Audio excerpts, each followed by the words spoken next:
শিবরাত্রি রান্না হচ্ছে, ঠিক আছে? দেখছো আমি আজকে টিকা করে আছি, তোমাদের মনা আজকে শিবরাত্রি করেছে। তো মনা আজকে শিবরাত্রি করে কি খাচ্ছে সেটা তোমাদের সাথে শেয়ার করবো। তোমরা এটা খেতে ভালোবাসো? আমি তো খুব ভালোবাসি, এই দুটো জিনিসই আমার খেতে খুব ভালো লাগে। সাথে থাকো, এই দুটো কি বলছি জানতে হলে থাকতে হবে। আর এখনও পর্যন্ত যারা চ্যানেলটিকে আমার সাবস্ক্রাইব করোনি বন্ধুরা, এখন থেকে আমাকে রেগুলারের লাইভে পাবে এবং ব্লগে পাবে, বাট রিলসও পাবে, অলওয়েজ আমাকে মনাতে পাবে। তো এগুলো কেটে নিয়েছি, দেখো এইভাবে কেটেছি, গেস করো কী হবে। তো আজকে মনা লাভলি কোথায় রান্না করছে সেটা একটুখানি মানে খুব আজকে যেহেতু নিরামিষ, ঠিক আছে, একদম ঘর নিরামিষ করতে হচ্ছে। তো তার জন্য আমি আজকে ইন্ডাকশানটা বেছে নিলাম করার জন্য রান্নাটা। সামান্য একটু সর্ষের তেল দিলাম, না সাদা তেল দিলাম, আর দিয়ে দেবো আমি একটু হিং। এই রেসিপিটা কিন্তু আমার মনে হয় সাধারণত বেশ কিছু মানুষের প্রিয়। কি,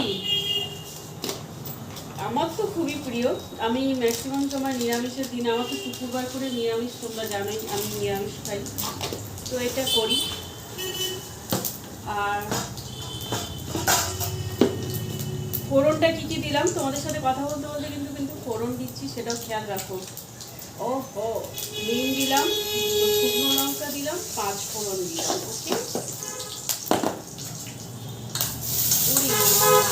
আমি কিন্তু অয়েলটা একটু কমই দিই। এবার দিয়ে দেবো আমি আলুটা ভালো করে ধুয়ে নিয়েছি। তো এবার বুঝতেই পারছো আমি কী ঠিকটা করতে চলেছি।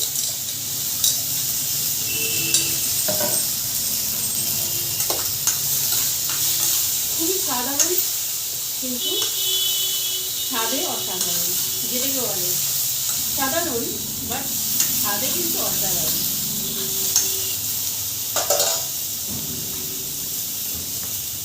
ব্যাস দেখো, আমি আলুটা কিন্তু খুব বেশি ভাজবো না, দিয়ে দেবো আমি স্বাদ অনুসার নমক, দিয়ে জল, ব্যাস। তো তোমাদের লাভলি মনা কি করবে এখন? আলুর কি বলে ওটাকে, আলুর চচ্চড়ি বসিয়ে দিয়েছি। আর এখানে নিয়েছি ময়দা, তেল, নুন আর একটু কালো জিরে দিয়ে বেশ করে মিশিয়ে দিচ্ছি। কিন্তু এইটা মুচমুচে হবে, একঘেয়ে এরকম টেস্ট খেতে খেতে একটা হয়ে গেছে। তোমরা যখনই করবে তোমাদের সাথে একটা টিপস দিয়ে দিচ্ছি। এই যে দুধটাকে আমি ফুটিয়ে রাখলাম, এটা দিয়ে সবসময় চেষ্টা করবে, দেখবে এক্সিলেন্ট টেস্ট হবে, লুচিতে বিশেষ করে একদম ফুটন্ত দুধটা কিন্তু দেখো। এবার এটা দিয়েই আমি আর জল যদি লাগে তো দেবো সামান্য। এবার ওটা টেবিলের উপর রেখে আমাকে খুব ভালো করে, যেটাকে বলে এই ঠাসতে হবে, ঠাসতে,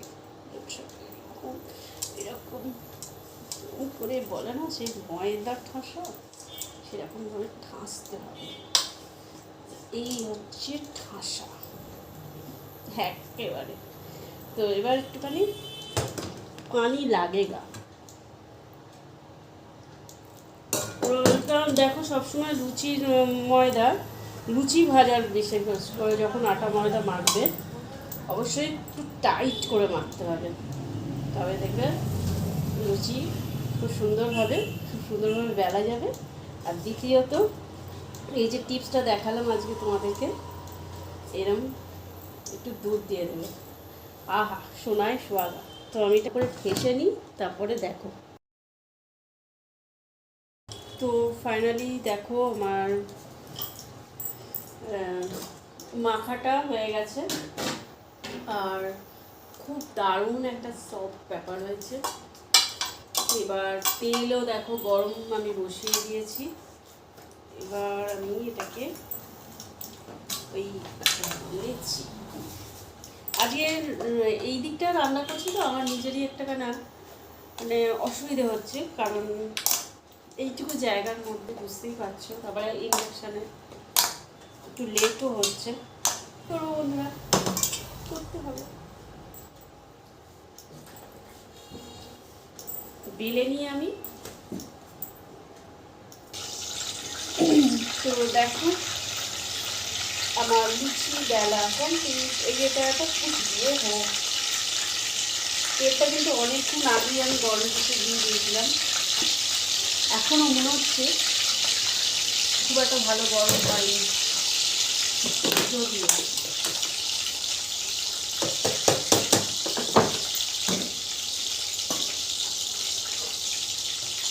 ওহো আমি তো গ্যাসে দিয়ে দিয়ে অভ্যেস হয়ে গেছে একটা।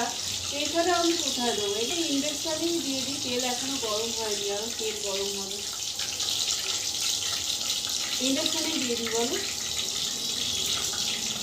ওহো কি অভ্যেস হয়ে গেছে আমার। তোমাদের কি অভ্যেসটা আছে?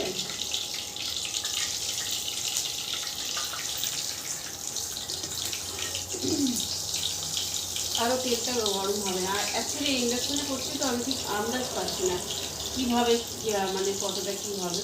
তো চলো লুচিটা ভেজে নিই।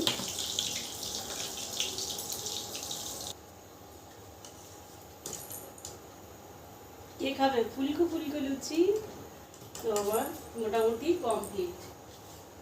দেখো একদম মানে কি বলবো, এক্সিলেন্ট। এই ধরনের তোমরা একবার নিরামিষের দিনকে বা এই পুজো আচ্ছার দিনকে আমরা ম্যাক্সিমাম বাড়িতেই এই ধরনের লুচি আর যে ধরনের আলু চচ্চড়ি তোমাদেরকে শেয়ার করলাম। আজকে দেখেছো আমার চোখ মুখ বসে গিয়ে মানে এবড়ো খেবড়ো হয়ে আছে। যাই হোক তোমাদের লাভলি এইরকমই মানে কি বলবো, আমি ন্যাচারালি এরকম থাকি যে আজকে তো একদম সাধারণ সাদামাটা। আর দেখো একদম আমার বাবার টিকা আঁকড়ে আছি। তো সবে ডিনারটা কমপ্লিট করে নিলাম, রান্নাটা কমপ্লিট করে নিলাম। খাবো যখন হবো এখন এতটা বেশি মানে লাগছে, মানে একটু টায়ার্ড তো লাগছেই আজকে। তো এরকমভাবে কিন্তু একবার বানিয়ে খেতে হবে। এই লুচি তার উপরে আবার দুধ, ও হো জমে যাবে।